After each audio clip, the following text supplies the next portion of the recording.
그건 너무 이기적이다. 이게 성향이 다른 거의 문제일까?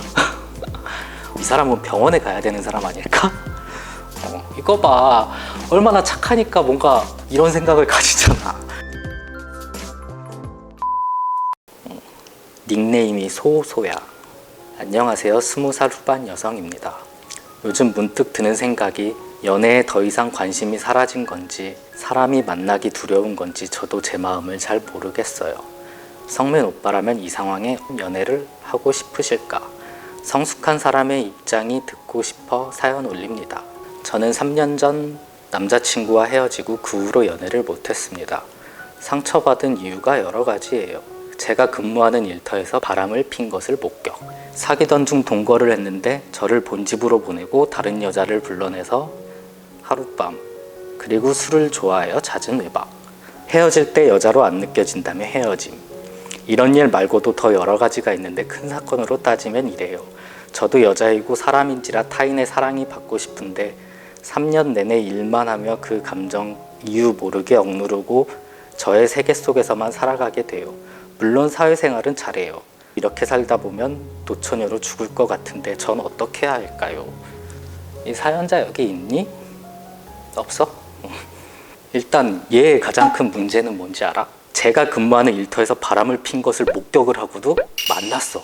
거기서 만남을 유지했단 말이야? 본인의 선택인 거지 그건. 그 다음에 사귀던 중 동거를 했는데 저를 본집으로 보내고 다른 여자를 불러내서 하룻밤.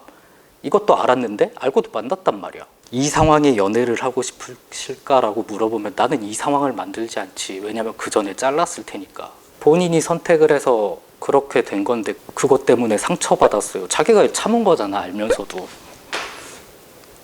니네가 뭔가 행복을, 그래 뭐 연애를 하는 게 행복이라고 치자. 행복을 다른 사람한테 의지를 해서 찾지를 마.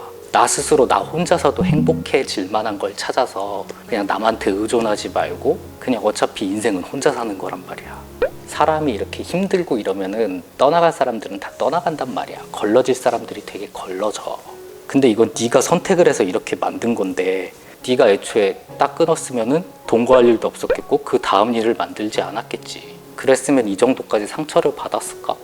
선택은 하나를 버려야 된단 말이야. 어떻게 보면 남자친구를 빨리 버렸어야지. 그리고 시간 지나면은 다 괜찮아지더라고. 웬만하면. 이게 사람이 나이 들수록 기억력도 되게 더뎌지고 무뎌진단 말이야. 감정이 이렇게 좌지우지되지가 않아. 그리고 오히려 많이 만나보는 게 좋아. 그냥 이런 남자도 있고 저런 남자도 있고 알아야지 더 좋은 사람을 고르지. 나라면 어떻게 하시겠어요? 라고 물어보면 나라면 그 상황까지 가지 않아서 그건 대답을 해줄 수 없을 것 같아. 그냥 자를 땐 빨리 자르는 게 좋아. 그래야 후회도 없고. 세상에 남자도 많고 여자도 많은데 그 사람 말고 더 좋은 사람을 만나면 되지. 안녕하세요. 전 34살 남자입니다. 이 나이에 이런 고민이 참 웃기지만 진로 때문에 고민이랍니다. 집이 힘들어 21살부터 생계를 위해 일하다 보니 딱히 꿈을 가질 수 없었습니다. 그간 빚 갚느라 힘들게 지내다 작년 가을에 빚청산이 끝났습니다.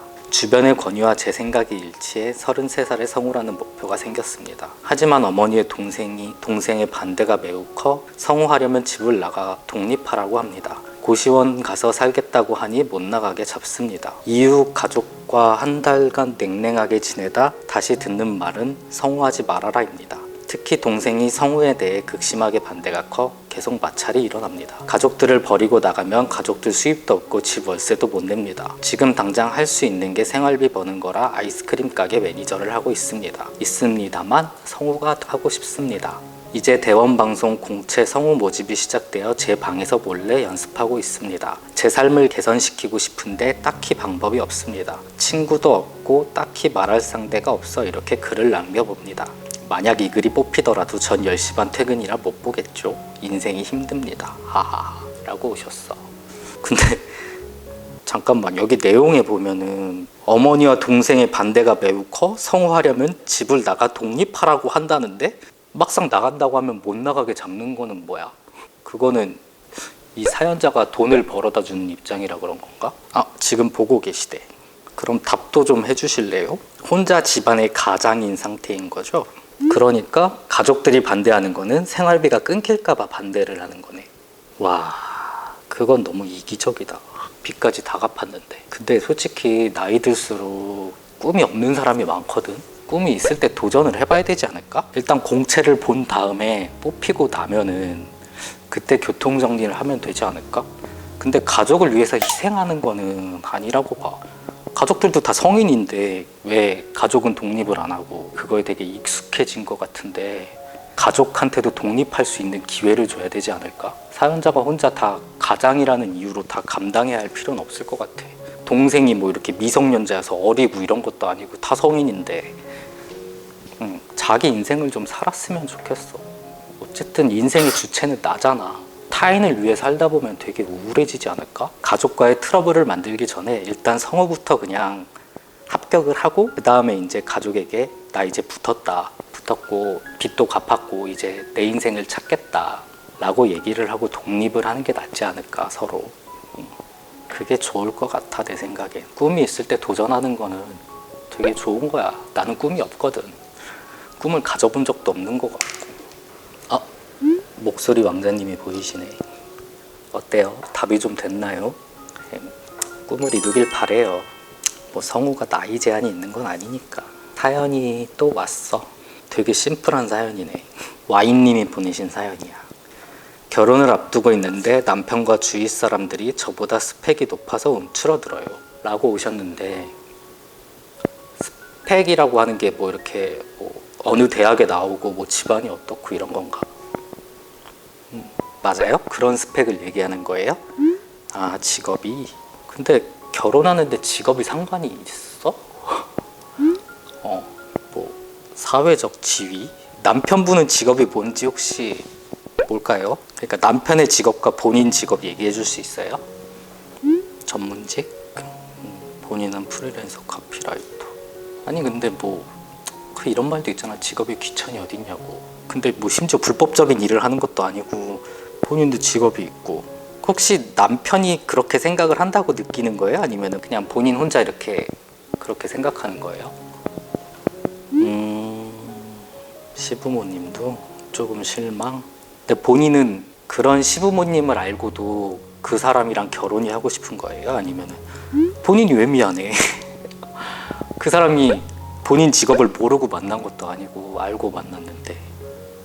오히려 그렇게 얘기하면은 남편이 본인을 이렇게 사랑하고 이러면은 남편 입장에서 뭐 부모님한테 그러지 말아라, 좋은 애다라던가 그런 거 안 해줘요? 남편은 잘 보듬어 준다고. 아니, 잘 보듬어 주는 게 아니라 주변 사람한테 뭐 예를 들어서 남편의 친구가 너는 왜 저런 여자랑 결혼을 해? 라든지 이런 말을 하면은 남편이 그런 얘기 하지 말아라 뭐 이런 편 안 들어줘요? 그러면은 뭐 남편이 편 들어주고 이러면은 된 거 아닌가? 그냥 본인이 너무 거기에 움츠러들지 않았으면 좋겠는데. 뭔가 불법적인 일을 하는 것도 아니고. 본인 직업에 자부심 있잖아요. 없어요? 그래, 본인이 꿈을 쫓아가는데 창피할 필요는 없잖아요, 그게. 너무 감사하시대. 행복하게 살아요.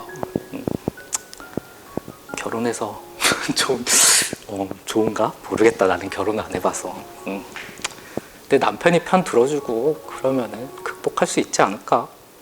안녕하세요. 구독자 빈빈빈입니다. 지금은 19살이고 상경계열 고등학교에 재학 중인 여학생입니다. 제가 오래전부터 생각했던 꿈은 의류 브랜드를 운영하는 것인데요. 아, 의류 브랜드. 뭔가 저번 상담소 할 때도 이런 사연이 몇 개 있었던 것 같은데, 만약 시작을 한다면 의류 사입부터 하면서 쇼핑몰을 할 것 같은데, 만약 시작을 하기 전 준비할 수 있는 것은 무엇이 있을까요? 일단 취업을 하고 돈을 모아서 시작할 예정이에요. 일단 취업을 하고 돈을 모아서 시작하는 마인드 아주 좋고, 근데 할 거면은 의류 계열에 가는 걸 추천할게. 뭐 하물며 쇼핑몰이어도 좋아.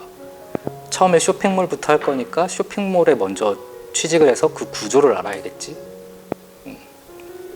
노하우가 있을 거예요. 요즘 이렇게 마켓들도 되게 많아가지고 되게 다양한 곳에서 팔잖아. 일단 그 생태계에 대해서 네가 공부를 해야 되지 않을까? 브랜드는 뭐 돈을 모은다는 문제고 브랜드는 돈이 많이 들어. 마케팅비가 많이 든단 말이야. 일단 네가 지금 해야 될 거는 의류회사에 취직을 해야지. 쇼핑몰이라도. 근데 급여는 되게 짤 거야. 어쩔 수 없어. 그거는 감안하고 해야 될 거야. 답이 됐니? 그리고 나는 인터넷 쇼핑몰을 해보진 않아서 그쪽은 자세히 몰라. 자, 안녕하세요. 성향이 너무 다른 남자친구 어떻게 할까요? 저는 트러블이 생겨도 성격이 둥글둥글하게 최대한 넘어가는 타입이고 남자친구는 저에 관한 일로 타인이 저에게 실수하거나 피해를 입으면 소리 지르고 실제로 칼을 들고 죽여줄까? 이렇게 행동해요.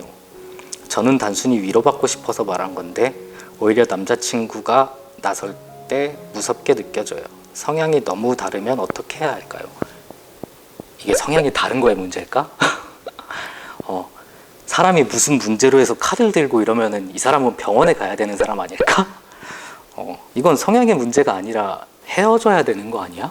근데 이런 타입들은 헤어지자고 했을 때 본인이 그거에 못 견뎌가지고 막 집착하고 막 나는 죽는다 막 이러는 타입인데 내가 이런 타입들 많이 봤거든. 이게 남자만 이런 타입이 있는 게 아니야. 여자들도 있어. 이렇게 극단적인 타입들이 있는데 나라면 이런 사람은 빨리 헤어지는 걸 추천할게. 댓글도 다 그러네. 왜 이렇게 다 이상한 연애들을 하는 거야. 은근히 근데 데이트 폭력이나 이런 거 당하고 만나는 애들도 되게 많아. 근데 그게 폭력인 줄 모르는 애들도 되게 많더라고. 상담사 하다 보면 진짜 그런 애들이 되게 많아. 정상의 범주가 아닌 건 빨리 헤어지는 게 맞아. 근데 이건 헤어질 때도 쉽지 않을 거야 아마. 이런 타입들이 헤어질 때도 놔주질 않거든. 진짜 위험해질 수 있어. 또 근데 우리나라는 스토커 신고를 해도 제대로 조치를 취해주지 않는 나라거든. 뭔가 사건이 발생하기 전까진. 헤어질 때도 조심하는 게 좋을 거야. 일반적인 방법으로 헤어지자 했을 때 뭔가 후폭풍이 몰려올 수가 있어. 조심해야 돼 이런 애들은. 티를 내지 마 그러니까. 이제는 알림이 보내신 사연이야. 머리는 혼자 주체적으로 살아야 하고 제가 먼저인 걸 알고 있는데 마음이 그게 안 되고 너무 눈치를 많이 보고 남 시선에 따라 제 행동을 바꿔요. 성민님 항상 볼 때마다 너무 자신의 생각을 그대로 말과 행동에 옮기셔서 너무 부러워요. 예를 들면 저는 최대한 배려해서 말을 했다 하는데 말을 하고 조금만 남의 표정이 안 좋으면 기분이 나쁘지 않을까? 하루 종일 고민하고 꿈에도 나오고 매일매일 몇십 년을 이렇게 사니까 너무 정신건강에 해로운 것 같아요. 어떤 마음가짐을 가지면 성민님처럼 저를 가장 아끼며 살 수 있을까요? 라고 오셨는데 혹시 트라우마가 있으신가? 어릴 때 뭐 이렇게 왕따를 당했다거나 남의 눈치만 보는 계기가 있었을 텐데 보통 이런 경우에는 트라우마는 없는데 저도 왜 그런지 모르겠어요. 그럼 본래 본성이 그런 건데 가족도 문제 없고. 근데 내가 되게 이렇게 막 살아서 친구가 없을 것 같지만 나는 적어도 내 주위에는 진짜 친한 애들밖에 없거든. 다 기본적으로 10년을 넘었어 웬만한 애들은. 근데 그들은 내가 성격이 안 좋은 걸 알아. 말도 막 하는 걸 알고. 근데 예를 들어서 그런 걸 좋아하는 거야. 뭐 다른 사람 같은 경우에 어떤 일이 발생했다 이러면은 걔가 잘못한 게 있어도 그걸 얘기해 주지 않는데 근데 나는 그건 네가 잘못했네 라고 대놓고 얘기를 해. 무조건 편들어 주진 않는단 말이야 친구라고 해서. 근데 그런 부분이 어느 순간 되게 좋다고 하더라고. 그게 맞는 말이었으니까. 주변에 그렇게 사람이 많을 필요도 없어. 어차피 나이 들고 결혼하고 뭐하고 하면은 진짜 주변 사람들이 점점 줄어든단 말이야. 줄어들어도 나쁠 게 없어. 오히려 진짜 내 사람만 남는 게 더 편하고 서로 만났을 때 눈치 보고 이러면서 만나면 불편하잖아. 그냥 지금부터 이렇게 하고 싶은 말을 다 하고 네가 어떤 말을 함으로써 그 사람이 너에 대한 감정이 뭐 싫어졌다 이러면은 그 정도의 말을 했다고 네가 싫어질 정도면 걔는 네가 무슨 짓을 해도 언젠간 또 그럴 거야. 상하관계여서 걔한테 계속 막 이렇게 굽신거리고 이래야 되는 건 아니잖아. 동등한 관계에서 만나는 거잖아. 그냥 이렇게 할 말을 해. 결국 본인이 힘든 거니까. 화도 내보고 뭔가 이렇게 네가 싫은 기분 나쁜 일을 당했을 때 가만히 있지만 말고 싫으면 싫다고 표현을 해주고 표현을 해줘야 그 사람이 그걸 또 안 하지. 네가 표현을 안 해서 모를 수도 있는 거고. 주변 사람들이 저를 등지는 게 너무 무서워요. 세상이 좁다 보니 언젠간 칼이 되어 돌아올 것 같은 생각 때문에 자꾸 눈치 보게 되는 것 같아요. 근데 이걸 고치고 싶으면은 진짜 본인이 할 말을 하고 살아야지. 화병 나. 그게 뭐 나쁜 말을 하는 것도 아닐 거 아니야. 본래 이런 성격을 가진 애들은 대부분 다 착하단 말이야. 말도 그렇게 함부로 말 못해. 그래서 본인이 말을 막 한다고 해도 그 수준이 그렇게 막 말하는 수준이 아닐 거야. 내가 봤을 땐 그래. 그렇게 해서 떨어져 나가면 떨어져 나가는 거고, 마음 맞으면은 만나면 되는 거고. 답이 되었을까? 답이 오셨네? 말씀 진짜 너무 감사합니다. 이런 곳에 처음 글 써봤는데 구독자분들 댓글도 다 너무 감동이고 이렇게 자세하게 상담해 주셔서 정말 너무 감사합니다. 오늘부터 꼭 조금씩 저를 바꿔가면서 할 말 해볼게요. 제가 너무 시간을 많이 잡아먹어서 다른 분 상담 못 받을까봐 죄송스럽네요. 이거 봐, 얼마나 착하니까 뭔가 이런 생각을 가지잖아. 근데 이렇게 착하게 살면 세상 살기 힘들어. 오늘 말씀해 주신 거 정말 머릿속 깊게 생각하며 살게요. 정말 감사하고 성민님도 스태프님도 항상 좋은 일만 가득하세요. 세상에 이런 답변을 하는 사람이 막말을 해본들 얼마나 하겠어. 그러니까 할 수 있는 말은 좀 했으면 좋겠어. 본인을 위해서라도.